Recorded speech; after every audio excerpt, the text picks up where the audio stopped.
and welcome to a new season of Literary Gladiators. A new season? The new 6th season of Literary Gladiators, the show where we discuss and debate literature in all of its forms. If it's written work, it's game. Let's meet the panel. Trevor. Charlie. And I'm Josh. Ari is going to be with us this season, but he couldn't make it today because he's attending the Toilet Fest, where Wait a minute. I never heard of this. Well, I was supposed to. Why not? This. You were banned from the Toilet Fest. That's right. Because you were... Look at him flushing. You were getting carried away with the vacuum toilet, for Pete's sake. There's no such thing. No such thing. But they have... New season. Stop dissing me. Golden toilets, toilets made of money, jacuzzi toilets. But... A real pipe dream, We're digressing here.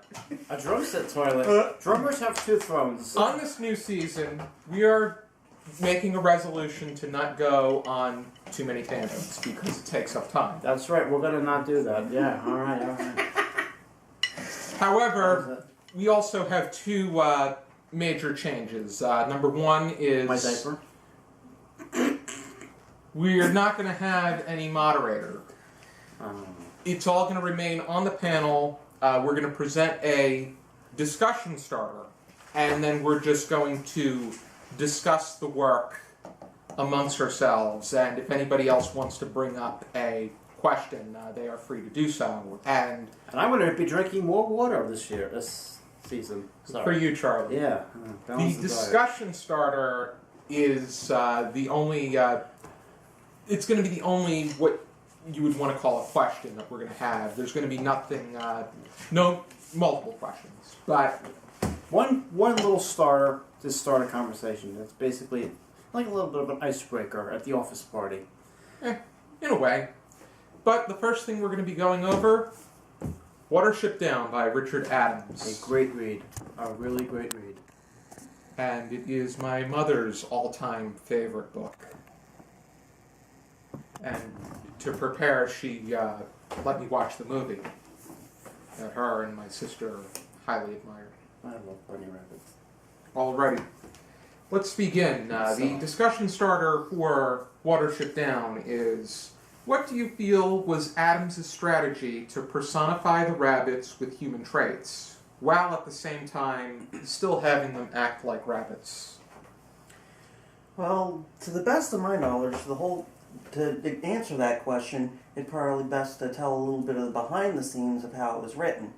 Initially, these were stories which Adams was telling his children on a car trip. It would start like Scheherazade with 1001 Nights. Adams would tell part of the story to the kids and continue with each successive car trip, and eventually one of the kids told him that he should probably write all this down, because it would make a good book. And you know something? They were right. It's very much Listen like to your kids. Reverend Audrey with the Thomas the Tank Engine Bless them. series, which we may or may not be going on about later on. No. I hope we do. Perhaps. But that is quite remarkable that it started as a children's story, especially since it is more so old-fashioned in how they're a bit darker. Yeah. And I was also going to say... Stories targeted to children. I mean, shame on me. I don't have the book, but I did read it. I borrowed it, and I was going to say, I said to myself, this is a children's story. At first, of course, I'm saying to myself, this is for kids. And I actually, first of all, I think he did an exceptional job, with the rabbits, because most children love bunny rabbits. I love them to this day. Where I work, we have somebody comes in with a bunny rabbit.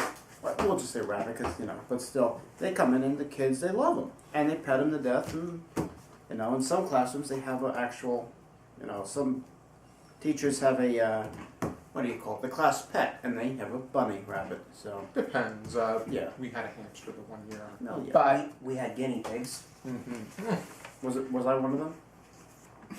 That is hard to say, but I'm going to be real quick with my jokes. Yeah. But one line. back to Okay, back to Watership Down in itself. I think that it was very interesting that they not only give these rabbits, they have them anthropomorphized, but they also have human-like emotions and feelings too. They In a way. They even worship a god known as Frith. Vic Frith. Tell stories of El Araha, who was their original.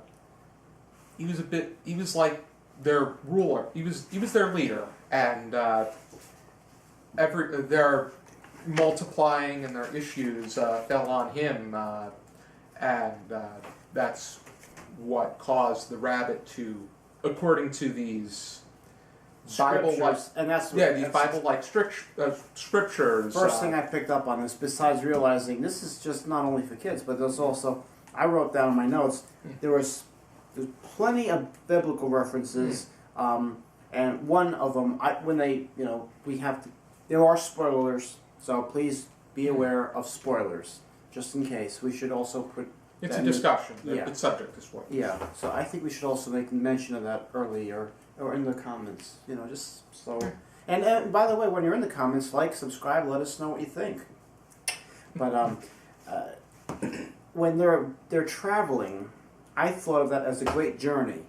From when Moses took the people to the Promised Land. Like, are we there yet? No, we're not, but we're getting there. So like a cross between the Odyssey and Chaucer's Canterbury Tales. In a way, yes. They did make mention to the fact that this was a lot like the Odyssey. And there's so much. These rabbits, they went through a lot. I mean, and people back then, the chosen people, they going through and these journeys. Some of them were.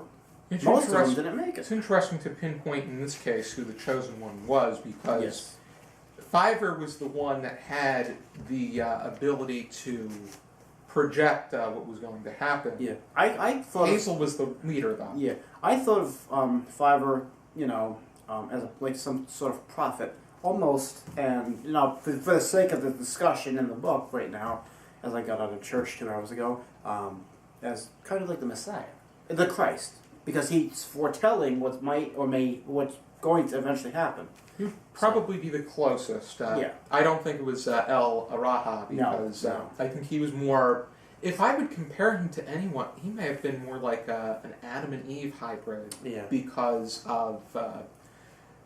it was him that put them, according to legend, he put them in the position that they're in. Yeah. And Adams does a great job following through with that, where they attract just about any figure of a predatory figure. Exactly. Cats, dogs, birds. Yes. And those are, and when these humans too. Yeah. Don't forget that. With the burning white sticks in their mouth. Mm-hmm. But still, I just have a few keywords that I pulled out of this, if it's okay. Fighting, travel, and that's like that biblical reference. But of course, back then, all that. True camaraderie, trust, encouragement, perseverance, surprise, and one step ahead of the enemy. It's interesting that you bring up the term words, because I like they words. have their own language Words too. form sentences. And in the back of the book, there is a Lapine glossary, which it's a little language. You have the Ausla is the name of their policing force. I like cops. Silfle means that it's their act of going up above ground to feed. Mm-hmm. Their haraka is their excrement, which that's how the world came to be. Frith defecated, and that's what the world is. So God took a big... Anyway. And here we are, back to toilets again. Yeah, we gotta miss Ari. I think Ari's having a fun time. It's very interesting that they Adams fleshed out a language for them. It's very much he basically created like J.R. Tolkien and Rowling. They their own language. The fact that they put so much substance to their stories is very meaningful. Yes. Yes. Yeah, I agree.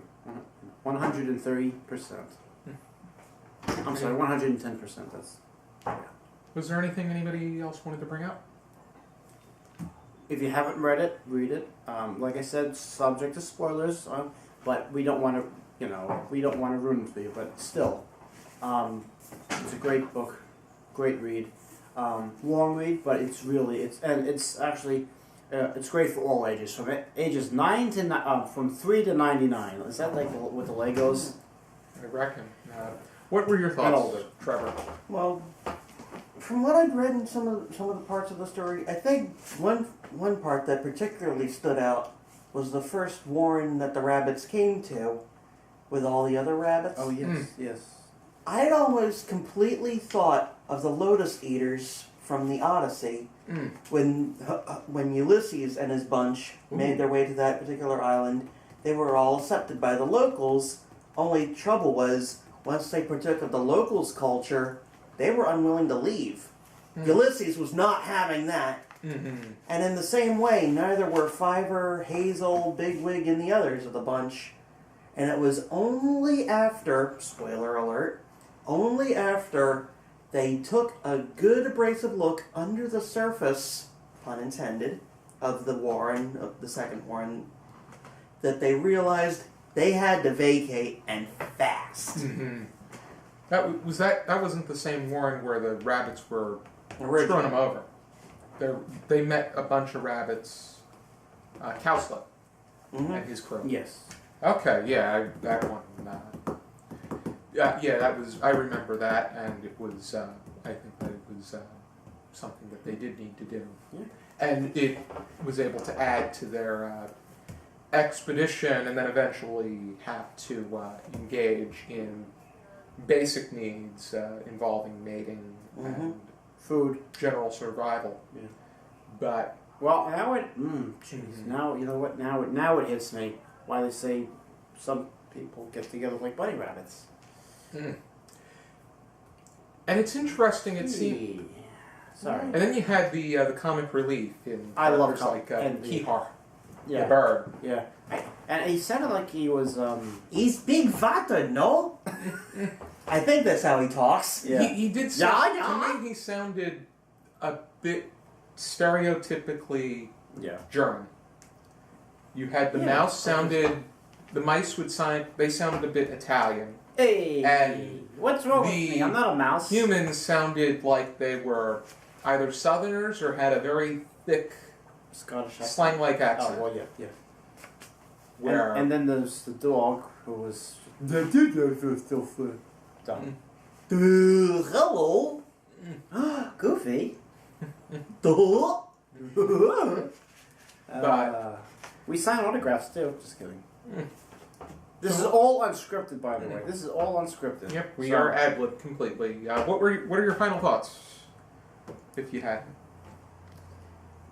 My final thought is, I recognize this as a legitimately good book, and I accurately recommend it for all generations to come. I think that And the ones after that too. I think that its greatest strength is how it was foundationally fleshed out. I think that it was just brilliant how And it was very descriptive as Adams well. was able to create a culture for these rabbits, create a language, a religion, and for the most part, I thought that his characters had depth and were very well meaningful. Yeah. The criticism I have is that I think that we should have gotten a bit more Fiver. I think Fiver did not have a large enough role in his. I think that there were moments where we should have followed the story through his point of view, and I feel, especially the one scene where he checks on a wounded Hazel. I think that it shouldn't have been just one rabbit saying. Fiver found Hazel in the ditch. He's wounded, but everything's going to be okay. I wish that we got it from Fiver's point of view. Yeah, it would be an interesting story. Watership Down, according to Fiver, which brings another interesting thought. When you were talking messianic, I just realized I had for a while thought of Fiverr as being more of a John the Baptist than anything else. Yeah, He was the voice in the wilderness. Yes, you can say that. But as soon as I saw them leaving from the original Down, I said to myself, this is like the flight to the Promised Land. I think from Egypt to the Promised Land. Mixture of Old and New Testament. You call it the Always Testament. There you go. I would say that would work. Alright, so yeah. 10 out of 10 for me. 10 out of 10 carrots. I would give it on the 5-star scale that we use. I'd give it 3.5, which it would be 7 out of 10 cats for me, because I think that in moments I felt that it was dense. And that too, yes. It was a bit of a challenge to follow. I think there were things that could have been I'm not going to recant, but you're right. executed a bit better, but I still think that people should check this out for the work that it is. And it was adapted into an animated 1978 flick, and Art Garfunkel sang a song on the track. Oh. But, and I also, General Woundwort was someone else that I thought was very well fleshed out, and it was getting his backstory really gave us great ideas. Why he is who he is. Mm-hmm. You can tell by my tone and my... But Read it. here is the book if you want to check it out. And before we sign off, today happens to be Charlie's birthday. Oh, my face is killing me now, but thank you. So, yeah, I'm insured now. we got you, here's part 1 of your present. I'm back from Toilet Fest. Happy birthday, Charles. Dude, thanks. Hey, man. Did you bring me a toilet? Is the camera Too still heavy, rolling? man. But not even a plunger? I'll give him a plunger. Wait, can I have it?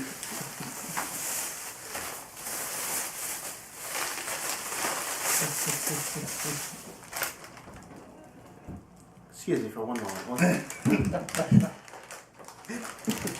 Big hug. Thank you. Dog pile on Charlie! Happy birthday, Charles. Thank you very much. Oh, yes. And Thank you. part 2 Thank of you very your much. gift to Charlie is, There's 2 parts? yep, Oh my god. we're going over a Thomas the Tank Engine story Yes! in the next few weeks. Yes! We're going to be discussing the sad story of Henry very soon. And Josh is going to dress the Happy schemer. birthday with sad. Where's that jukebox that I'm supposed to take money out of? I don't know. I think it. Alrighty. Yes! I'm happier than a vacuum Be sure to join us next time for another episode of Literary Gladiators. For now, keep reading. Enjoy. Ciao!